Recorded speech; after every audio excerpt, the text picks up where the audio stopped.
Now we are going to solve a problem that is based on topic stresses in composite structure of unequal lengths.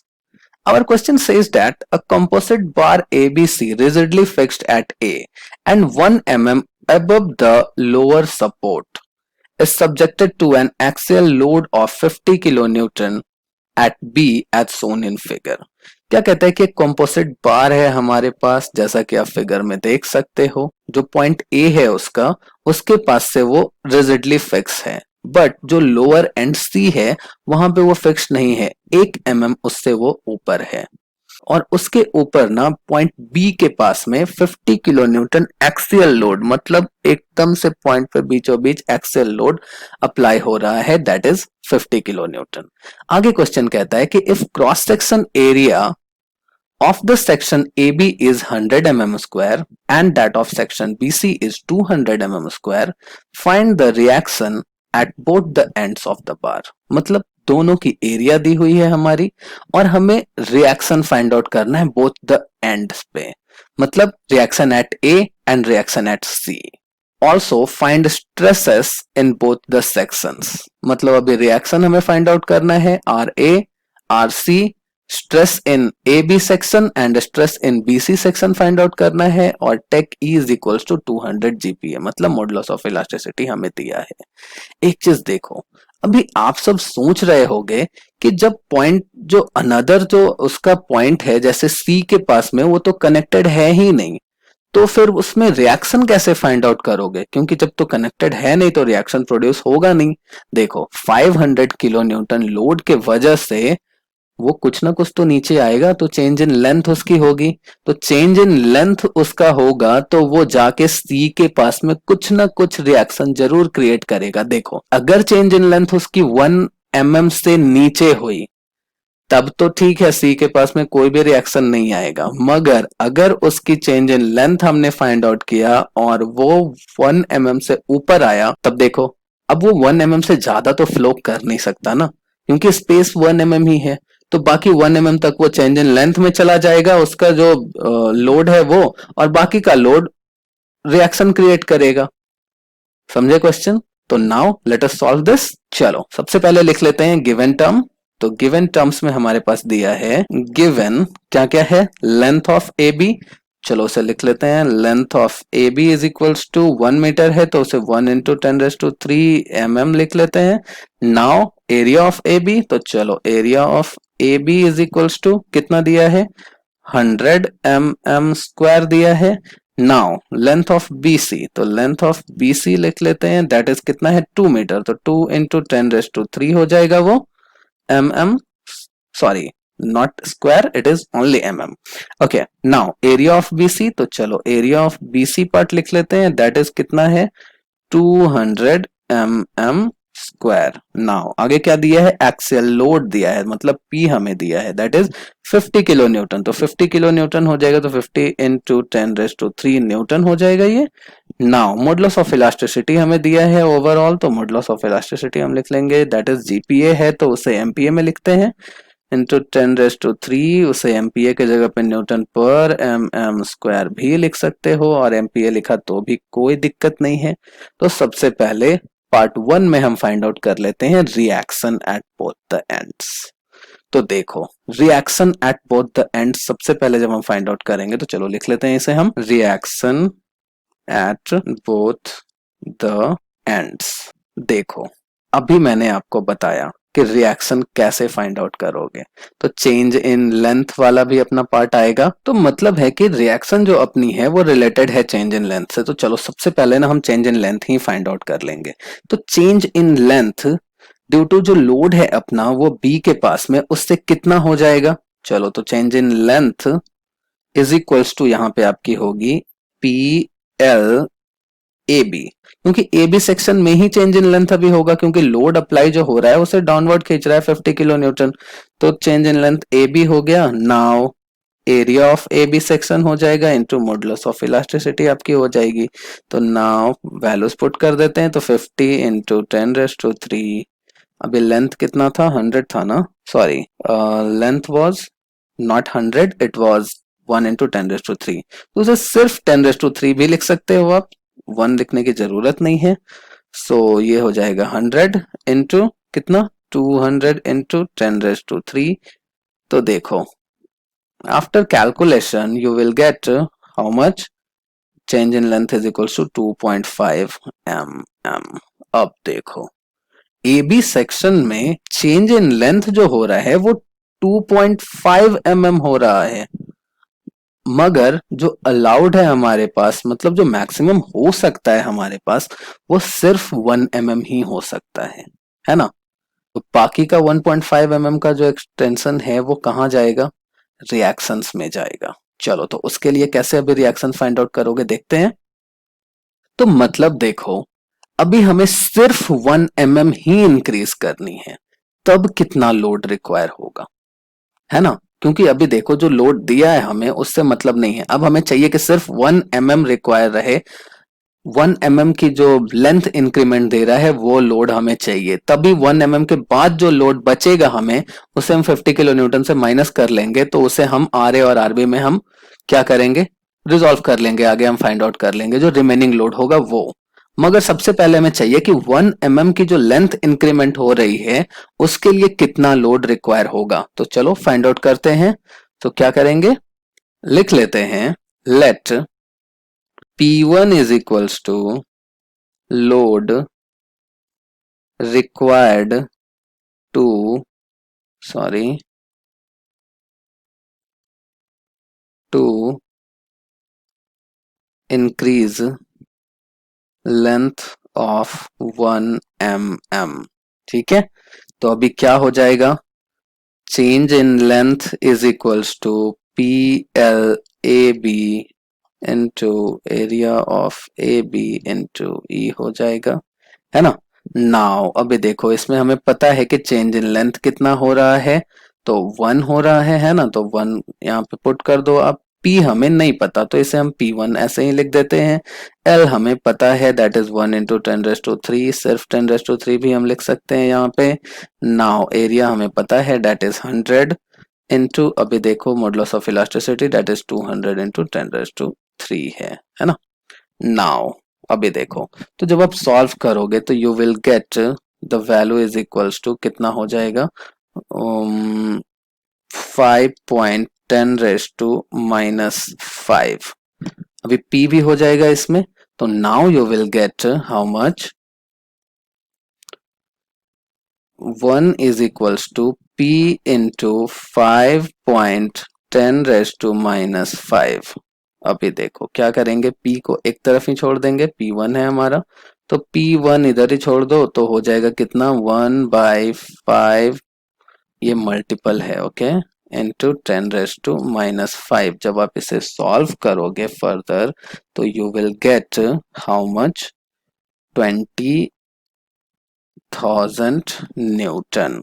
तो देखो अभी ये P1 को अगर मैंने 20,000 न्यूटन को किलो न्यूटन में कन्वर्ट किया तो ये दे देगा कितना, 20 किलो न्यूटन।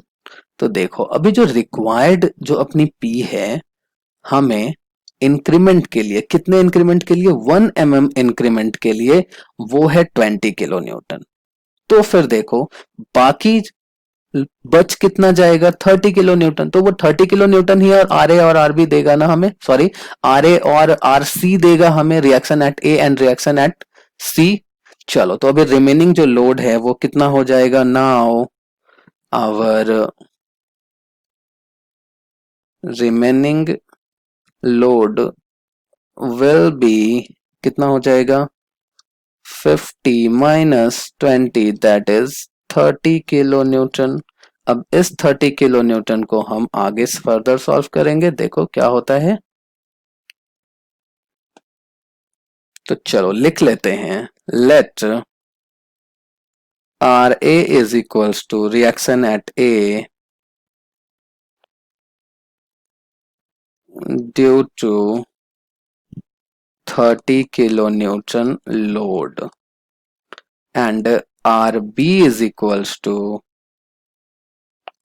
रिएक्शन, सॉरी मैं बार बार बी लिख दे रहा हूं, इसे आर सी लिख लो आप लोग okay, reaction at C due to 30 kilo newton load. तो वी कैन से दैट कि R A plus R C जो है अपना टर्म, क्योंकि दोनों रिएक्शन ऊपर और नीचे ही होगा क्योंकि चेंज इन लेंथ अभी आपका हो चुका है, तो रिएक्शन जो क्रिएट होगा दोनों के पास में वो इज इक्वल्स टू कितना हो जाएगा, आर ए मतलब reaction at A plus reaction at C is equals to 30 kilo newton, है ना। क्योंकि बाकी का जो किलो न्यूटन था 20 किलो न्यूटन वो तो इंक्रीज इन लेंथ में चला गया। अब जो भी रिएक्शन आएगा वो या तो ए पे जाएगा नहीं तो सी पे जाएगा, और कितना कहाँ जाएगा वो हमें देखना पड़ेगा, है ना। तो चलो अभी देखते हैं आगे फर्दर आर ए और आर सी के लिए। देखो एक इक्वेशन आपने क्रिएट कर लिया कि R A plus R C is equals to 30 kilo newton हुआ, बट यहाँ पे हमें पता है कि the structure is indeterminate structure, तो हमें एक और इक्वेशन चाहिए होगा जिसमें कि आप आर ए और आर सी के वैल्यू पुट कर सको। तो क्या करोगे अभी आप देखो, तो increase in length A B के लिए है जो देखो वो डिक्रीज इन लेंथ बीसी हो जाएगा, है ना। क्योंकि देखो अभी अपना इंक्रीमेंट जो लेंथ में होना था 1 mm वो हो चुका, अब अपनी जो बार है वो फिक्स है, मतलब दोनों एंड पे फिक्स हो चुका है। तो देखो अभी जो है जो लोड अप्लाई हो रही है वो ए बी पार्ट पे वो डाउनवर्ड अप्लाई हो रहा है ना, मतलब टेंसाइल है, बट बीसी पे कॉम्प्रेसिव है। तो वी कैन से दैट ना कि जितना लेंथ ए बी में अभी 30 किलो न्यूटन की वजह से इंक्रीज होगा उतना ही लेंथ बीसी में अभी 30 किलो न्यूटन की वजह से डिक्रीज होगा। तो मतलब हम कह सकते हैं कि change in length in A B is equals to change in length in BC, है ना। तो चलो अभी लिख लेते हैं उसे हम, increase in length in A B will be equal to decrease in length in BC. Therefore, we can say that change in length in AB part will be change in length in BC part due to 30 kilo newton load. ये कभी मत भूलना। तो अभी देखो change in length in AB के लिए हम फॉर्मूला लिख लेते हैं। क्या फॉर्मूला हो जाएगा, आर ए रिएक्शन हो गया इनटू 1, सॉरी चलो इसको ना पहले फॉर्मूला लिखते हैं, है ना। So this will give you R A into length A B हो जाएगा अपॉन ए बी होगा और कितना, मॉडुलस ऑफ इलास्टिसिटी। नाउ दूसरा हो जाएगा r c into l b c, now a b c into e. देखो अगर हमें लोड नहीं पता होता कि 30 किलो न्यूटन है तो आप क्या करते, आर ए और आर सी ही अप्लाई करते ना यहाँ पे, है ना। तो देखो अभी क्या हो जाएगा, अभी आर ए और आर सी तो हमें पता नहीं है, तो एज इट इज आप सारे वैल्यूज पुट कर लो। तो क्या करोगे, आर ए छोड़ दो, बाकी सारे लेंथ तो हमें पता है, तो वो कितना है 10⁻³ है। एरिया हमें पता है वो है 100 इंटू अभी मॉडुलस ऑफ इलास्टिसिटी 2 इंटू 10⁻³ है। Now is equals to R C, अभी देखो इसका लेंथ है कितना 2 into 10⁻³, 2 into 10⁻³। Now this will give you, अभी एरिया है इसका 200, तो इंटू 200 इंटू 10⁻³ है। अभी फर्दर जब आप इसे आगे सॉल्व करोगे तो यू विल गेट कितना हो जाएगा, R A 5 into 10⁻⁻5 is equals to RC 5 into 10⁻⁻5। यहां से आप देख रहे हो कि दोनों साइड में ये जो वैल्यू आया है वो इक्वल आया है, तो उसे हम कैंसिल कर सकते हैं क्योंकि इक्वेशन है हमारा, इक्वेशन में अगर अपोजिट साइड में वैल्यू सेम है तो कैंसिल हो जाता है। तो नाउ देखो from further we can say that कि आर ए जो है अपना वो आर सी के इक्वल है ना, R A is equals to R C. तो अब हम एक काम करते हैं कि सब्स्टिट्यूट कर लेते हैं वैल्यू। किसकी वैल्यू सब्स्टिट्यूट कर लोगे, या तो आर ए की या तो आर सी की, किसी की भी वैल्यू सब्स्टिट्यूट कर लो आप। Now substitute value of R C मैंने ले लिया इन इक्वेशन जो अबव अपना है। तो कितना था हमारे पास, इक्वेशन क्या था, R A plus RC is equals to 30 kilo newton. तो देखो RA की जगह पे मैंने RC पुट कर दिया, तो RC plus RC is equals to 30 kilo newton. 2RC is equals to 2RC is equals to 30 kilo newton. तो RC is equals to कितना हो जाएगा, divided by 2 will give you RC is equals to 30 divided by 2 that is 15 kilo Newton. और RA और RC equal है, that's why we can say that कि RA भी 15 kilo Newton होगा। So here we have got our answer for the first part, that is RA and RC, है ना। अभी second part में हमें क्या पूछता है कि हमें क्या चाहिए। Now we have got value of RA and RC। देखो तो total reaction at C is equals to हो जाएगा RC is equals to 15 kilo newton. But जब आप total reaction at A find out करोगे तो देखो A के पास में पहले ही ऊपर से 20 किलो न्यूटन की लोड अप्लाई हो रही है ना, तभी तो चेंज इन लेंथ हुआ। तो वो 20 किलो न्यूटन हम निग्लेक्ट नहीं कर सकते। ए के पास में पहले से 20 किलो न्यूटन की लोड अप्लाई हो रही है, तो रिएक्शन वहां पे 20 किलो न्यूटन का होगा। और प्लस 20 प्लस अभी जो ये रिएक्शन आया आपका 1 mm लेंथ इंक्रीमेंट के बाद, वो है 15। तो इसे आपको ऐड करना पड़ेगा, that will give you 35 kilo newton. तो now we have got reaction at a and reaction at C. So this is our answer for the first part. Now in the second part में हमें क्या पूछता है कि हमें stresses find out करनी है ना। तो चलो stresses find out कर लेते हैं। तो stress के लिए चलो यहाँ पे लिख लेते हैं पहले second part, stresses in both the section, stresses in both the section क्या हो जाएगा। तो stress in A B will be, देखो P अपॉन A होता है, तो P आपको पता है ए बी पार्ट पे कितना है 35 है ना। तो 35 अभी जस्ट हमने फाइंड आउट किया है, 35 इंटू 10⁻³ हो जाएगा अपॉन 100।